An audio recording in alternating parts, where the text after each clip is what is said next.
खुद को दलितों का हितैषी बताने वाली कांग्रेस पार्टी की अब पोल खुलती नजर आ रही है, क्योंकि उनके ही एक मंत्री डी सुधाकर के खिलाफ एफआईआर दर्ज की गई है। और इसके पीछे का कारण है कि उन्होंने दलितों के साथ धोखा किया है। जी हाँ, बिल्कुल सही सुना आपने, दलितों के साथ धोखा किया है।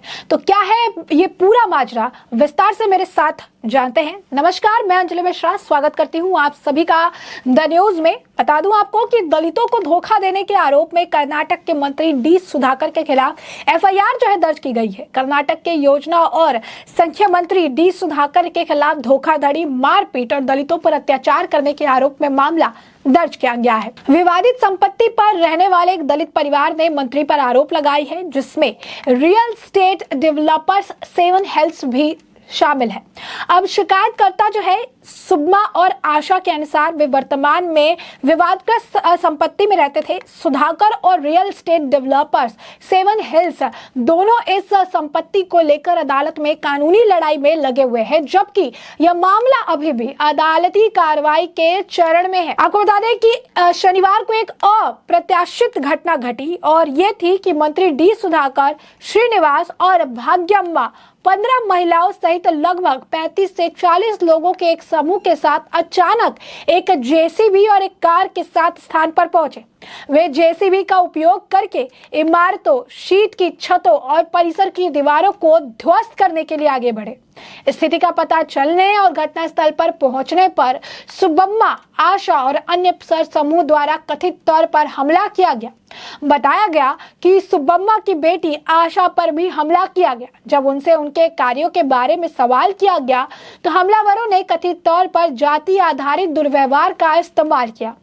रियल एस्टेट डेवलपर्स मंत्री डी सुधाकर, श्रीनिवास, भाग्यम्मा और 35 अन्य के खिलाफ एससी और एसटी अधिनियम 1989, आईपीसी 8060 और आईपीसी की धारा 427, 143, 147, 149, 477 के तहत एफआईआर दर्ज की गई है, जिसमें 332 भी शामिल है। कि किस तरीके से राहुल गांधी मोहब्बत की दुकान खोलने की बात करते हैं, मोहब्बत की दुकान को लेकर बड़ी बड़ी बातें और बड़े बड़े भाषण देते हैं, लेकिन यहाँ पर उनके मंत्री द्वारा ही दलितों को, अगर आप कहेंगे कि इस तरीके से प्रताड़ित जो है किया जा रहा है, मारपीट की जा रही है, जमीन को लेकर विवाद है और यहाँ पर वो अपने पावर का इस्तेमाल करके इनके साथ इस तरीके से व्यवहार कर रहे हैं। और सबसे बड़ी बात, इस बात की जानकारी खुद कर्नाटक के मुख्यमंत्री को है ही नहीं कि उनके मंत्री द्वारा क्या कुछ जो है राज्य में किया जा रहा है। ऐसा हम क्यों कह रहे हैं, तो बता दें, जब इस मामले को लेकर सिद्धरमैया से पत्रकारों द्वारा सवाल पूछा गया कि एफआईआर दर्ज की गई है कर्नाटक के ही मंत्री डी सुधाकर के खिलाफ,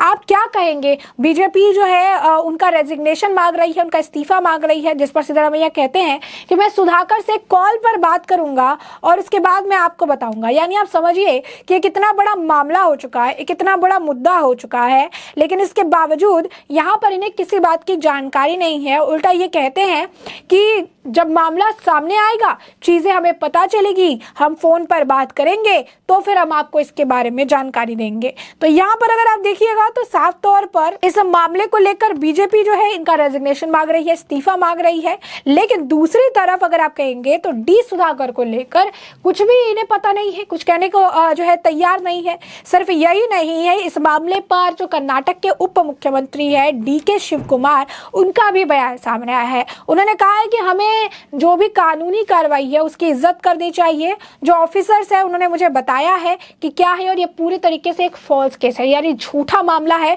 ऐसा जो है डीके शिव कुमार द्वारा कहा गया है।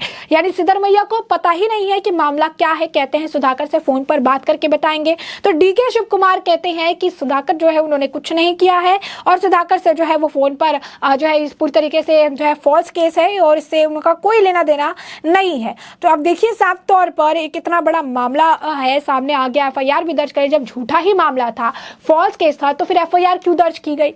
और अगर एक फॉल्स केस है और इतनी ज्यादा अगर हेडलाइन बना रहा है तो आखिर उन्हें क्यों नहीं पता है, यानी सिद्धरमैया को क्यों नहीं पता है कि उनके राज्य में मंत्रियों का क्या हो रहा है। राहुल गांधी को क्या कहना है, कर्नाटक में जिस तरीके से वो सत्ता में आई है उसके बाद इस तरीके से असॉल्ट की खबर सामने आ रही है कि राहुल गांधी के कर्नाटक के जो मंत्री है वो अब प्रॉपर्टी डिस्प्यूट को लेकर दलितों के खिलाफ जो है इस तरीके तरीके से व्यवहार कर रहे हैं, मारपीट कर रहे हैं, उन्हें असॉल्ट कर रहे हैं। इस पर अब राहुल गांधी क्या कहेंगे? क्योंकि राहुल गांधी पूरी दुनिया में मोहब्बत की दुकान खोलने की बात करते हैं और यहाँ पर अगर आप देखेंगे तो उनके मोहब्बत की दुकान खोलने वाले जो मंत्री है वो तो जाकर मारपीट कर रही है डिस्प्यूटेड जमीन को लेकर। अब बीजेपी इस मामले को लेकर कह रही है कि उन्हें इस्तीफा दे देना चाहिए, लेकिन डीके शिव कुमार और सिद्धरमैया इस मामले से अपने आप को किनारा कर रहे हैं। एक आदमी कह रहा है कि ये पूरी तरीके से गलत है, दूसरा आदमी कह रहा है कि हमें इसके बारे में जानकारी नहीं है तो हम फोन पर बात करके बताएंगे। तो लोग भी इस पर अब सवाल पूछने लगे हैं, बोल रहे हैं कि ये कैसा चेहरा है इनका कि कभी कुछ कहते हैं और कभी कुछ कहते रहते हैं। दुकान जो है यहाँ पर मोहब्बत की खोलने की बात करते हैं और उनके मंत्री इस तरीके से काम कर रहे हैं। राहुल गांधी अपने आप को कहते हैं कि मैं सबको साथ लेकर चलूंगा, दलितों को भी अपने हितैषी बताते हैं। सिद्धरमैया जो है दलितों का बड़ा नेता अपने आप को बताते हैं। इनके एक नेता का बयान भी रहता है कि मैं दलितों का बहुत बड़ा नेता हूं, उनके खिलाफ कोई कुछ बोलेगा तो मैं उनके खिलाफ एक्शन लूंगा। और जितने लोग जो दलित प्रेमी लोग हैं या कहिए कि जो ऐसे मामलों को लेकर राजनीति करते हैं उनमें से अब कोई भी नजर नहीं आ रहा है, उनमें से अब कोई भी आके इस मामले को एड्रेस नहीं कर रहा है जो मामला इस वक्त इतनी ज्यादा सुर्खियों में है। इस मामले को दबाने का प्रयास किया जा रहा है और वो कह रही है कि लॉ को हमें मानना चाहिए। फॉल्स केस है, फॉल्स केस में एफआईआर आखिर कौन रजिस्टर कर लेता है, ये भी लोग सवाल पूछ रहे हैं।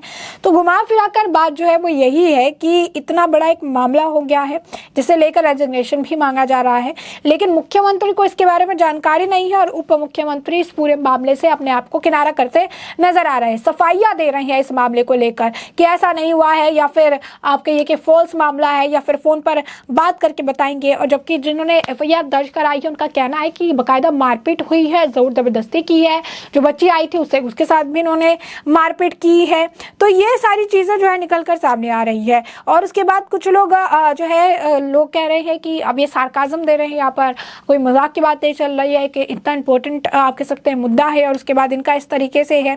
और ये सारा चीज लोग कह रहे हैं कि अभी तक अरेस्टिंग क्यों नहीं हुई, इस मामले में जो है अरेस्ट होना चाहिए। एक और व्यक्ति लिखते हैं कि कांग्रेस के लोगों के खिलाफ जितने भी एफआईआर होते हैं वो सारे इनके अनुसार जो है वो फॉल्स केस ही होता है, यानी इनके अनुसार ये मामले असल होते ही नहीं है, क्योंकि उनको लगता है कि कांग्रेस के खिलाफ तो बदले की राजनीति की जा रही है। लेकिन यहाँ पर ये पूरा मामला जो है सच है या नहीं है इसके लेकर जांच तो चल रही है, लेकिन इसे पहले ही झूठ करार दे दिया गया है क्योंकि उनकी सरकार पर सवाल ना उठने लगे। यही मामला अगर बीजेपी का होता तो तुरंत बीजेपी को दलित विरोधी बताने का काम करते। बीजेपी अब इस पूरे मामले में उनसे इस्तीफा यानी डी सुधाकर का इस्तीफा मांग रही है, तो दूसरी तरफ ये कह रहे हैं कि ये पूरी तरह से गलत है और लोग जो है प्रतिक्रिया भी दे रही हैं और कह रहे हैं कि मानवता का शोषण कर रहे हैं अनपढ़ लोग, ये सारी चीजें जो है लोगों द्वारा कही जा रही है। तो साफ तौर पर अगर आप देखेंगे तो ये मामला बढ़ता नजर आ रहा है, डी सुधाकर की मुश्किलें बढ़ रही है और अगर उनके खिलाफ स्ट्रिक्टली कार्रवाई की जाती है तो फिर उन्हें जेल भी जाना पड़ेगा और उन्हें सजा भी हो सकती है।